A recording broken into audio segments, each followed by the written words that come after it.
डर तो रहता है स्टार्टिंग में लोगों को ये रहता है उस कि डर से आपको ओवरकम कैसे किया आपने? कुछ प्रॉब्लम्स तो रहती हैं, लेकिन अगर अपना काम आदमी डालता है तो अपने काम में ज़्यादा स्टेबिलिटी है। अच्छा। जॉब से प्रेफर तो है ही है, क्योंकि जॉब में ये है कि आपका एक तो लिमिटेशन है, आप जितना मेहनत करेंगे उतना मिलेगा। इतना। आप अगर सुबह से लेकर रात को 12 बजे तक काम करेंगे तो दूसरे दिन फिर आप कैसे काम करेंगे? अच्छा, आपको दूसरे दिन भी काम करना है? 10 to 5 की जॉब थी, उसके बाद मालूम चला कि आपको 2 घंटे या कभी 4 घंटे एक्स्ट्रा करना है, क्योंकि अच्छा, आपके 8वीं क्लास में पढ़ने वाले बच्चे की जो सालाना फीस है उसमें आपने 3 साल का डिप्लोमा कर लिया। हाँ। नमस्ते, मेरा नाम है अजय गोपाल और आज मैं ऑड मॉन्क लखनऊ के स्टूडियो से आपके सामने पेश करने जा रहा हूं एक ऐसे मेहमान को जो अपनी ज़िंदगी में एक इतनी लंबी जर्नी तय करके आ चुके हैं कि उन्होंने शुरुआत करी थी टेक्निकल एजुकेशन से और फिर वो एक एंटरप्रेन्योर बने, बिजनेसमैन बने, जैसा हमारी गवर्नमेंट भी आजकल प्रमोट कर रही है। तो आज वो सक्सेसफुल एंटरप्रेन्योर हैं। तो मैं आपके सामने इंट्रोड्यूस करना चाहता हूँ मिस्टर विवेक को। मिस्टर विवेक, आप यहाँ पे आए हैं, तो मिस्टर विवेक पहले हमें थोड़ा सा ये बताइए कि आपने अपनी जर्नी कहाँ से शुरू करी? मतलब आप कहाँ पैदा हुए, कहाँ पे आपने पढ़ाई करी, अपनी शुरुआत की, और कहाँ पे अपने अपने कॉलेज की एजुकेशन पूरी करी? नमस्कार सर, मैं उरई का बेसिक रहने वाला हूँ। और हाँ, उरई में ही फादर मेरे टीचर थे और बेसिक एजुकेशन मेरी उरई से ही है। वहीं से ग्रेजुएशन है हमारा, ग्रेजुएशन बीयू झांसी से है। और आफ्टर डेट हम चले गए थे मुजफ्फरनगर। वहाँ से हमने आपका पॉलिटेक्निक का कोर्स किया था फैशन डिजाइनिंग से। Fashion designing? हाँ। अच्छा। उसके बाद 2 साल हम लोगों ने जॉब किया वहाँ पे, मुजफ्फरनगर में ही? दिल्ली में। दिल्ली में। फिर आप मुजफ्फरनगर से पढ़ाई करने के बाद आप दिल्ली चले गए? हाँ। अच्छा। वहाँ पे 2 साल जॉब किया। उसके बाद में फिर दिल्ली में वहाँ का कल्चर और एटमॉस्फेयर में सेट नहीं हो पा रहे थे, मेंटलिटी सेट नहीं हो रही थी, जिस कारण से फिर उरई वापस आ गए। तो ये कल्चर और एटमॉस्फेयर भी था या फिर खाना पीना भी था उसमें? उसमें कई सारी दिक्कतें थी। बचपन से जिस माहौल में हम रह रहे थे, जैसा खान पान घर में था या जैसा हमारे यहाँ अवेलेबल हो जाता था, वैसा दिल्ली में नहीं मिल पा रहा था।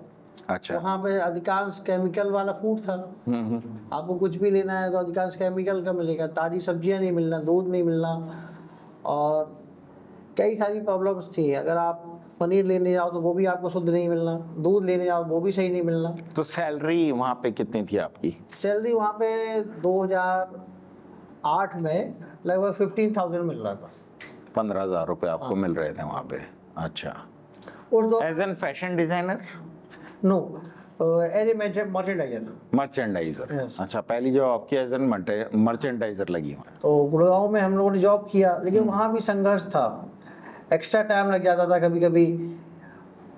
10 to 5 की जॉब थी, उसके बाद मालूम चला कि आपको 2 घंटे या कभी 4 घंटे एक्स्ट्रा करना है, क्योंकि वहाँ पे जो काम रहता था वो शिपमेंट का रहता था। क्योंकि जब अगर शिपमेंट जानी होती थी तो हो सकता था पूरी फैक्ट्री आपकी फुल नाइट भी चलेगी। अच्छा। हाँ, तो आपको फुल नाइट भी रहना पड़ेगा। तो एक्स्ट्रा टाइम का पैसा मिलता था उसमें? हाँ, पैसा मिलता था, पैसे की कोई दिक्कत नहीं थी। अच्छा। लेकिन समस्या ये थी कि अब टाइमिंग कोई सेट नहीं? आप अगर सुबह से लेकर रात को 12 बजे तक काम करेंगे तो दूसरे दिन फिर आप कैसे काम करेंगे? अच्छा, आपको दूसरे दिन भी काम करना है? हाँ, ऐसा नहीं होता था कि आज आपको 12 बजे तक अगर काम है तो नेक्स्ट डे आपकी हॉलीडे हो जाएगा। ऐसा पॉसिबल नहीं था। वो तो नेक्स्ट डे भी आपको जाना ही जाना है 10 o'clock। तो वो एज एन मशीन की तरह आपको ट्रीट करते थे वहां पे? तो ये आपका ट्रांसफॉर्मेशन कैसे हुआ? आपको कब लगा कि मुझे अपने घर जाना चाहिए वापस? 2010 में सर, वहाँ से मेरा मन नहीं लगा। ये लगा कि भाई इस लाइफ में जैसे भी लोग हमें मिलते थे फैक्ट्री में, हमारे जो सीनियर्स थे वो सब यही कहते थे कि अभी आपके पास मौका है, आप कुछ कर सकते हैं आगे। उनका तो टाइम निकल चुका था, क्योंकि वो लगभग उनका एज होता था 48, 50 या 55। तो वो यही कहते थे कि आप अगर चाहें तो कुछ और भी कर सकते हैं। अच्छा। हमारे पास तो ऑप्शन खत्म है, लाइबिलिटीज हैं, बच्चे बड़े हो गए हैं, जी जी। फैमिली बड़ी हो गई है। आप नए नए वहां पे गए थे? हाँ, हम लोग फ्रेशर थे, नए थे, एज भी उस समय ऐसी थी 22 23। तो वो लोग यही समझाते थे कि अगर आप चाहें तो कुछ और भी कर सकते हैं। अच्छा। तो इस कारण से हमने भी 2010 तक वहाँ जॉब किया। ठीक है। उसके बाद दिक्कत होती थी क्योंकि वहाँ रहने से खाने से लेके कई चीज़ों में प्रॉब्लम्स हैं वहाँ पे। हाँ, केवल काम कर रहे हैं दिक्कत नहीं है, वहां से आना जाना भी, और फिर आप कहाँ रह रहे हैं, एक छोटे से कमरे में आप रहते होंगे, और यहाँ उरई में आपका अच्छा खासा हाँ। फैमिली है। तो बस यही था, ये लगता था कि भाई घर में जब सब कुछ है, वहाँ मकान भी है, खुद का ज़मीन भी है, सब कुछ है। अब अगर आप पूरी ज़िंदगी वहीं 10 बाई 10 के कमरे में काट देंगे तो वो भी अच्छा नहीं है। सही बात है। तो इन्हीं सब चीज़ों को देखते हुए फिर हमने उरई आ गए। उरई आके पहले हमने गारमेंट्स का जॉब स्टार्ट। नहीं, कितने दिन बाद किया आपने, जैसे आप नौकरी छोड़ के आए उरई, हाँ। तो कितने दिन बाद आपको लगा कि मुझे अपना काम करना चाहिए? नहीं तो आपको पहले भी ये, जैसे आपने स्किल वाला वो करा हुआ है, टेक्निकल एजुकेशन है आपकी, तो आपने जब क्यों नहीं डिसाइड किया कि मुझे खुद का काम करना चाहिए? वहाँ पहले तो ये लगता था कि भाई जैसे पास आउट होकर गए थे कि जॉब करना है। क्योंकि सभी को ये लगता है कि भाई अगर ये हमने कोई डिग्री डिप्लोमा किया है तो इसके बेस पे पहले हम कोई अपना काम करेंगे, वहाँ जाके जॉब करेंगे। तो जॉब किया 2 साल, लेकिन जॉब में कुछ विशेष समझ में नहीं आ रहा था और ये लग रहा था कि भाई अगर ये जॉब करेंगे तो हमको एनसीआर में ही रहना पड़ेगा। अच्छा, क्योंकि और जगह फैक्ट्रीज हैं नहीं। हाँ, तो इस कारण से फिर हमने उसको ड्रॉप करके अपने होम टाउन उरई आ गए। अच्छा, उरई आ गया। हाँ, तो उरई में घर मकान है, सब व्यवस्थाएं थी। फिर वहाँ आके पहले हमने अपना गारमेंट का काम से स्टार्ट किया। अच्छा, क्योंकि आपकी एक्सपीरियंस भी उसी में था तो। तो एक शॉप ली हमने। तो उस समय हम होलसेल का माल अपना दिल्ली से लेते थे। नहीं, उरई में आपका पहले से सेटल बिजनेस था? नहीं नहीं, बिजनेस सेटल नहीं था। अच्छा। हमने एक पहले रेंट पे नहीं, जैसे आप बता रहे थे मम्मी पापा उरई में ही रहते हैं, हाँ। तो पहले से वो बिजनेसमैन थे वो लोग? नहीं नहीं, हमारे फादर टीचर थे। अच्छा। हाँ, टीचिंग का बैकग्राउंड था, सर्विसमैन का। तो लेकिन व्यापार की जो शुरुआत की वो हमने खुद ही की। अच्छा, आप ही पहली जनरेशन वाले हों हाँ। जिसने व्यापार शुरू किया अपनी फैमिली में? तो पहले आके हमने वहाँ पे एक पार्टनरशिप में एक दुकान डाली गारमेंट्स की, अच्छा। जिसका होलसेल से माल हम लोग उठाते थे दिल्ली से अच्छा। और उसको चलाते थे। तो वो लगभग हम लोगों ने काम किया 3 साल गारमेंट का। अच्छा। तो गारमेंट में हम थे, हमारा एक पार्टनर था, तो दोनों लोग काम करते रहे काफ़ी दिन, 3 साल तक काम चला। लेकिन कुछ प्रॉब्लम्स थी, जैसे जिस एरिया में हमारी शॉप थी उसमें गारमेंट का स्कोप नहीं था। अच्छा। वहाँ सिंगल शॉप थी हमारी गारमेंट की, लेकिन फिर भी 3 साल अच्छी चली, ऐसा नहीं कि कम चल रही, सही चल रही थी। उसके बाद फिर हमारी पार्टनरशिप खत्म हो गई। अच्छा, पार्टनर के साथ मतभेद होना और वो सब होना। अच्छा। उनके पास टाइम नहीं था। अच्छा। और हम अकेले टाइम देते थे तो फिर वो सेटलमेंट नहीं बन पा रहा था। अच्छा, ठीक। तो जिस कारण से उसको शॉप को फिर स्थगित कर दिया। उसके बाद में फिर हमने काम डाला अपना किराना और जनरल स्टोर का।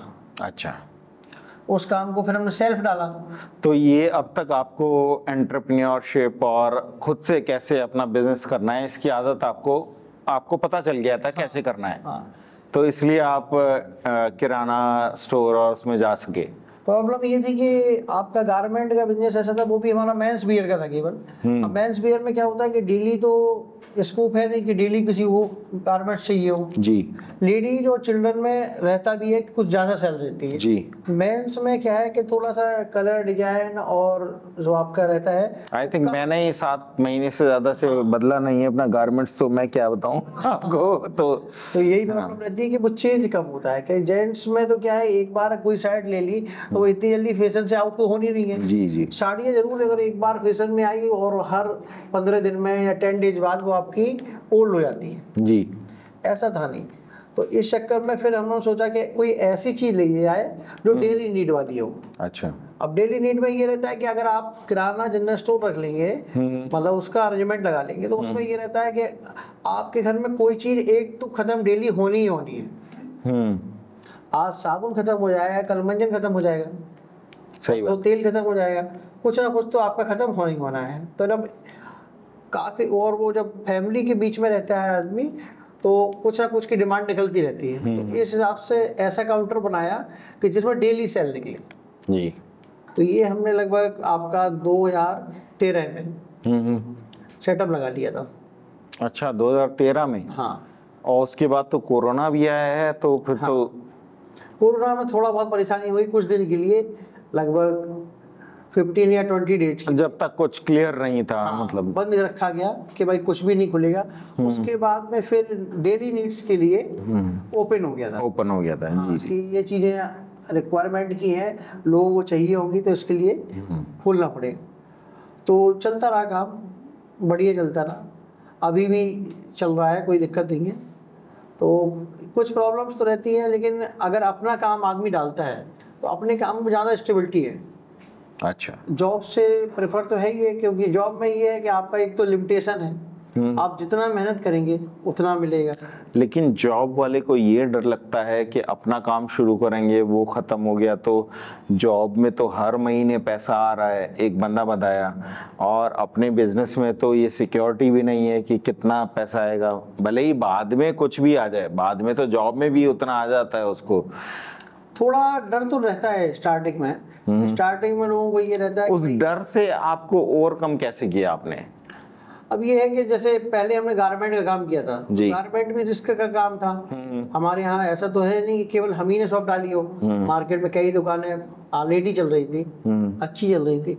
लेकिन ये है कि आप किसी भी बिजनेस में एंटर करेंगे तो थोड़ा बहुत तो रिस्क लेना पड़ेगा, क्योंकि व्यापार बिना रिस्क के तो होता ही नहीं है। अब वो जॉब भी है, वो हाँ। आपकी कल जा सकती है, परसों जा सकती है, कोई पता नहीं। यदि आप अपने लिए कुछ करना चाहते हैं जी। अगर, तो आपको पहले तो अपना विल पावर मजबूत करना पड़ेगा। अच्छा। बिना विल पावर के तो कुछ खोने का नहीं है। तो अगर विल पावर आपका अच्छा है तो फिर आप कुछ भी कर सकते हैं। अच्छा, आज आप कितने लोगों को एम्प्लॉयमेंट देते हैं? अभी तो हमारे साथ में 2 लोग और लगे हैं। 2 लोग जो डायरेक्टली लगे हैं। हाँ। बाकी और एक्स्ट्रा लोग जो आपके पास आते होंगे और आपके लिए काम करते होंगे, तो वो लोग अलग हैं? वो तो काफी लोग हैं, कई हर कंपनी से, जैसे हम जहाँ से भी ऑर्डर लगाते हैं वहां जी। से कोई ना कोई माल डिस्ट्रीब्यूट करने आता है। तो वो एक, अगर आप कोई भी काम डालते हैं या किसी काम से आप जुड़ते हैं तो उसमें तो एक आपकी चेन बन जाती है। अच्छा। हाँ, आप कई लोगों से आपका काम चलता है और कई लोग आपसे काम चलाते हैं। तो कोरोना के टाइम पे तो आपका भाई ऑलरेडी स्टोर था किराना का, तो आपने कितने लोगों को निकाला? निकाला किसी को नहीं। अच्छा। हाँ, जो भी जबकि जॉब में निकाले गए जो बड़े बड़े इवन मल्टीनेशनल कंपनीज में जॉब करते थे, वो सब ले ऑफ कर दिए गए, निकाल दिए गए। हाँ, आपने किराना स्टोर से किसी को नहीं निकाला? निकालने की जरूरत नहीं थी, क्योंकि बात ये देखो भाई, खर्चे हमारे थे, दूसरे के भी थे। और वो ऐसी आपदा थी, ये सब पे ही आई है। वो तो देखो प्राकृतिक आपदा थी जी। उसमें किसी का कोई कंट्रोल तो था नहीं। तो इसलिए भाई सबका साथ लेके चलना था। जी। भाई ऐसा था कि भाई अगर हम उनकी सैलरी टाइम पे नहीं दे पा रहे थे तो उनको सामान दिया कि भाई आप सामान ले जाओ, अपना अरेंज करते रहो, जो होगा बाद में अपना देखा जाएगा। व्यवस्थाएं तो चलानी है, जैसे हमारी चल रही थी वैसे उनकी भी चलती रही। अच्छा, एक मैं आउट ऑफ द टॉपिक आपसे बात पूछना चाह रहा था। आपके तो बच्चे अभी कौन सी क्लास में पढ़ रहे होंगे? बच्चा 8th में है अभी हमारा। 8th में। और वो कौन से स्कूल में पढ़ते हैं? ओरई में? हाँ, उरई में स्कूल है हमारा, तो उसी में पढ़ रहा है। क्या फीस जाती होगी उनकी? नियर है वो 40,000 साल की? हाँ, साल ईयरली 40,000? हाँ। तो 8th क्लास में? हाँ, तो 8th क्लास में वो लोग क्या इंजीनियरिंग करवा रहे हैं या फिर कुछ और अलग से पढ़ा रहे हैं? चाइनीज पढ़ा रहे हैं उनको? क्या पढ़ा रहे हैं कि 40,000? आपने जब कोर्स किया होगा, हाँ, टेक्निकल कोर्स आपने किया हुआ है, उसकी क्या फीस थी? उस समय 15,000 पर ईयर था, और 3 ईयर का हमारा डिप्लोमा था, आपका पॉलिटेक्निक से था। तो उस समय 45 में पूरा हो गया था। अच्छा, आपके 8वीं क्लास में पढ़ने वाले बच्चे की जो सालाना फीस है, उसमें आपने 3 साल का डिप्लोमा कर लिया? हाँ। अब ये है, जो भी कॉन्वेंट स्कूल चल रहे हैं इस तो समय। 8वीं क्लास में क्या क्वांटम फिजिक्स वगैरह पढ़ाते हैं या फिर कुछ केवल सिंपल अलजेब्रा ही पढ़ा रहे हैं? अभी तो सैंपल ही चल रहा है ना उसमें, जो भी आपका बेसिक सिलेबस है केवल वही चलता है अभी। तो फीस 40,000 रुपए? फीस क्या है, कॉन्वेंट स्कूलों की सबकी ज्यादा है, क्योंकि गवर्नमेंट का इस पर कोई ध्यान नहीं है। गवर्नमेंट कुछ करना नहीं चाहती इसके लिए। लेकिन आप तो बिल्कुल एंटरप्रेन्योर और फिर बिजनेसमैन फैमिली से आते हैं, आप खुद ही बिजनेसमैन हैं, तो गवर्नमेंट को किसी से कोई मतलब नहीं है क्या, या गवर्नमेंट को एजुकेशन से कोई मतलब ही नहीं है क्या? तो यहाँ पे हम मतलब सरकारी स्कूल भी बंद कर रहे हैं, एक तरफ प्राइवेट की फीस भी बढ़ा रहे हैं, तो सरकार क्या चाहती है कि यहाँ का बच्चा पढ़े ही ना?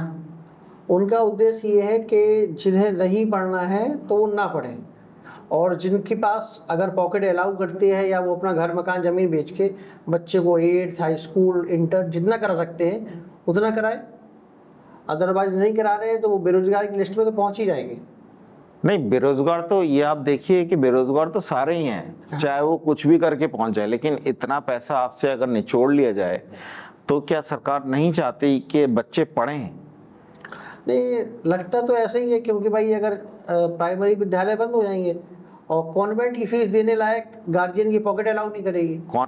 तो एजुकेशन हमारे यहाँ बहुत महंगी हो गई है। हाँ, बहुत महंगी हो गई। तो ये आम आदमी के लिए तो है ही नहीं शायद, क्योंकि अगर आप 40,000 रुपए साल का दे रहे हैं अपने बच्चे का जो 8वीं क्लास में पढ़ रहा है, तो इसका मतलब है कि आम आदमी का बच्चा, तो आप तो एंटरप्रेन्योर हैं, जो नौकरी कर रहा है, नौकरी पेशा है, वो तो पढ़ा ही नहीं सकता है उस स्कूल में।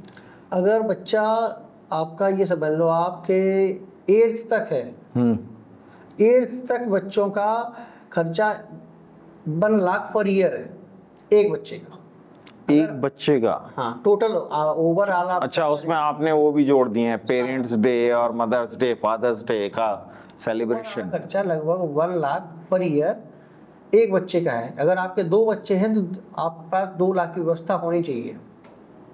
अदरवाइज आप पढ़ा नहीं सकते, ये केवल एजुकेशन के लिए चाहिए, और फिर अदर खर्चे आपके घर वाले वो सब अलग है।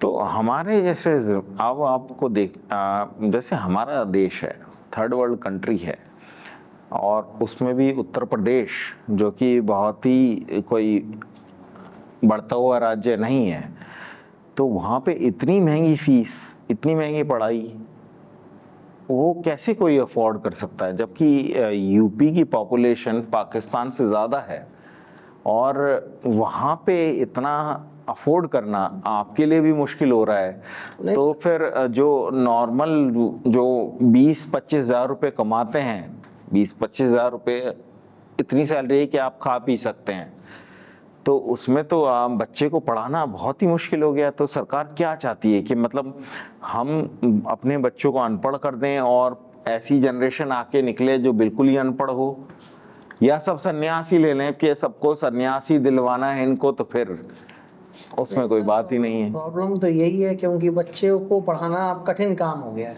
या सरकार में जो लोग बैठे हुए हैं उनके खुद के बच्चे नहीं है इस वजह से?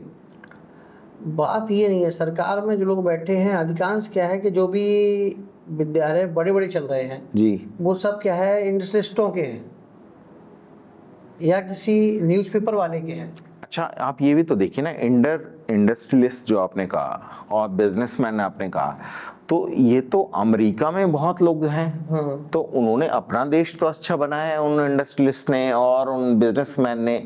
इलॉन मस्क कहाँ साउथ अफ्रीका से उठ के वहां पे इतना बेहतर काम कर रहा है, लेकिन हमारे यहाँ के बिजनेसमैन इस देश को कूड़ा बना के जाना चाहते हैं क्या? कि यहाँ पे ये सारी गंदगी फैलाएं और अपना सारा पैसा स्विस बैंक में रखें, और हिंदुस्तान से इतनी नफरत क्यों है उन लोगों को? आप भी एंटरप्रेन्योर हैं, आप भी तो चाहते होंगे कि आपके आसपास की गली और सड़कें सही रहें, लेकिन वो जो ज्यादा पैसा कमा लेते हैं उनको हिंदुस्तान से इतनी नफरत क्यों हो जाती है? भाई सीधी सी बात है, आज की डेट में तो हर आदमी को ये लग रहा है केवल हमारा भला होना चाहिए। अगर गरीब तबके के बारे में कोई को सोच ही नहीं रहा है। अब आप समझो कि अगर जो विद्यालय अभी हाल में बंद किए जा रहे हैं, लगभग सुनने में आया ऑल इंडिया में 50,000 विद्यालय बंद हो रहे हैं। जी, हो रहे हैं, वो गवर्नमेंट की रिपोर्ट है। हाँ, अब अगर 50,000 विद्यालय से मतलब है कि लगभग हर गांव में विद्यालय था। जैसे प्रधानमंत्री ग्राम सड़क योजना थी ना, जी जी ऐसे ही जी, हर स्कूल हर गांव में एक विद्यालय था। अब अगर वो विद्यालय बंद हो रहा है, अगर दूसरा विद्यालय है वो 2 किलोमीटर या 3 किलोमीटर पे है।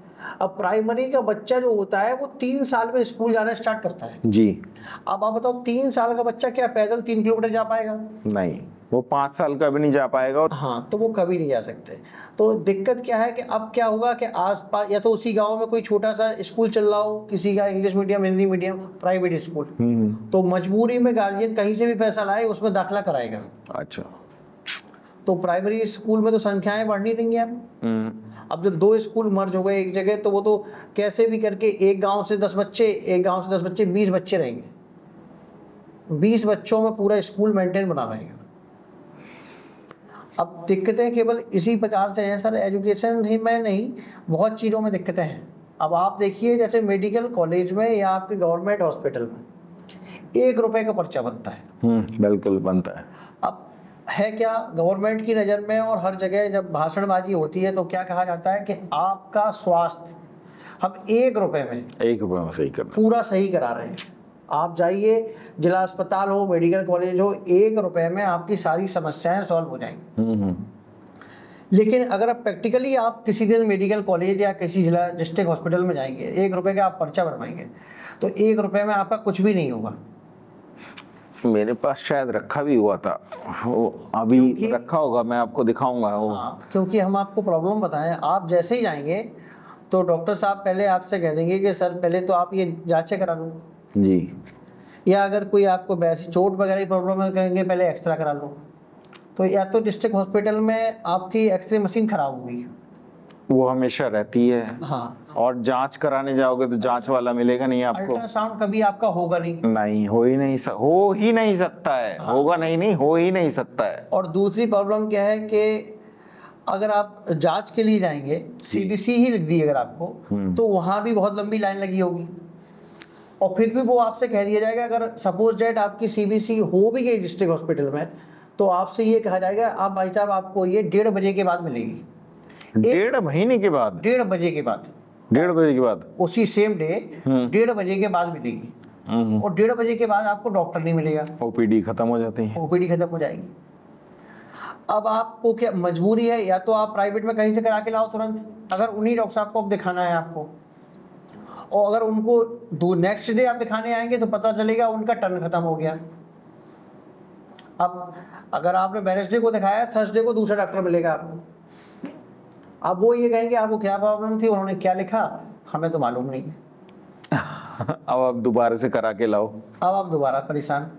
और फिर अगर मान लो किसी कारणवश आपका ये सब जांच वाला सिस्टम, अल्ट्रासाउंड वगैरह, एक्सरे वगैरह हो भी गया, आपने प्राइवेट से भी करा लिया, चलो मान लिया आपने प्राइवेट से करा लिया, आपने जल्दी लेकर आ गए, उनके पास गए, हाँ जी, आपने अपना पर्चा दिखाया जी, उन्होंने एक्स्ट्रा जांच वगैरह आपकी देखी, उसके बाद उन्होंने आपको दवाएं लिखी।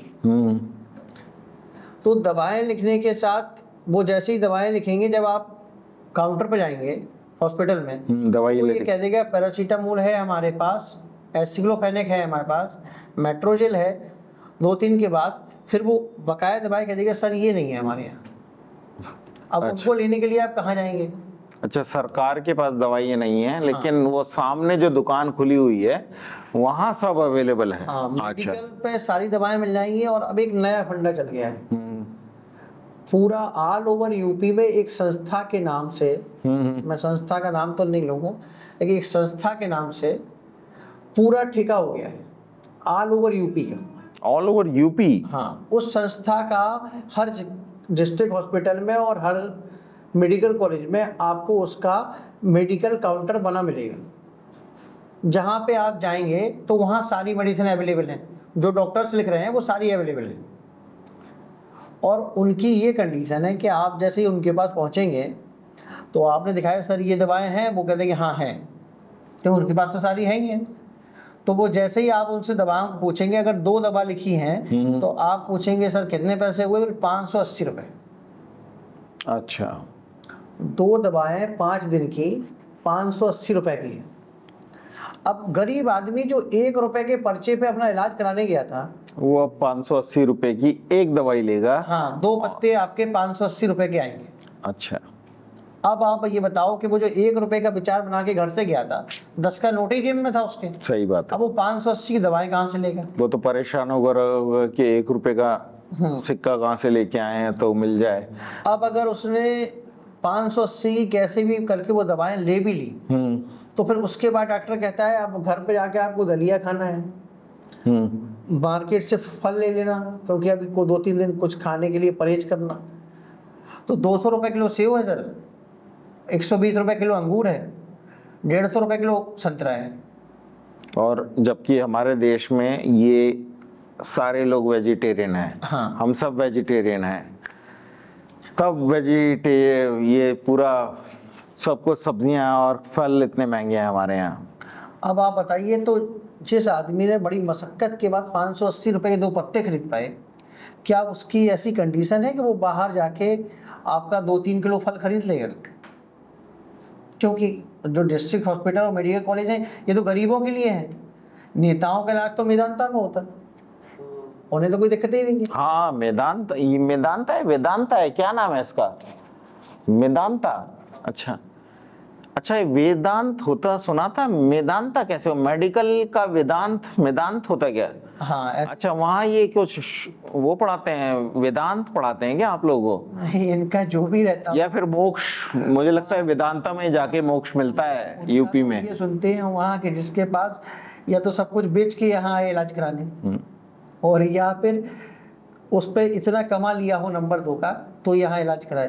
लेकिन बच के कोई नहीं जाएगा, ये तो हमने देखा है, मोटो है कि बच के किसी को नहीं जाने देंगे। बस अब वो ऊपर वाले की मर्जी होगी तो बचेगा, और नहीं होगी मर्जी तो नहीं बचेगा। क्योंकि हमें जहां तक पता है, वेदों का अंत वेदांता कहलाता है और मेडिकल का अंत मेदांता कहलाता है, तो शायद ये मोटो उनका है, वो मन में बना के रखे हैं। तो भाई आज के लिए इतना ही, और हम आगे भी विवेक सर से और भी डिस्कशन करेंगे। और आपको कुछ अगर एंटरप्रेन्योरशिप के बारे में पूछना है कि कैसे अपनी दुकान सेटअप करी जाए और कैसे अपना बिजनेस शुरू करा जाए, चाहे वो नॉर्मल आपका ठेला हो, चाहे वो नॉर्मल आपकी शॉप हो जहां पे आपको नौकरी नहीं करनी है, बहुत आप पक चुके हैं नौकरी करते करते किसी और की, और अपनी जॉब स्टार्ट करनी है और एंटरप्रेन्योरशिप करनी है, अपना एक छोटा सा स्टार्टअप सेटअप करना है, तो विवेक सर आपके लिए हमेशा हैं अवेलेबल। और हम भी ऑड मॉन्क लखनऊ के स्टूडियो से आपको हमेशा ये सब चीज देते रहेंगे। बाकी जो भी आपके क्वेश्चंस हैं और क्वेरीज हैं, आप लिख सकते हैं, हम उसका जवाब देंगे। तो धन्यवाद, शुभ रात्रि आप सबके लिए। धन्यवाद सर। नमस्ते।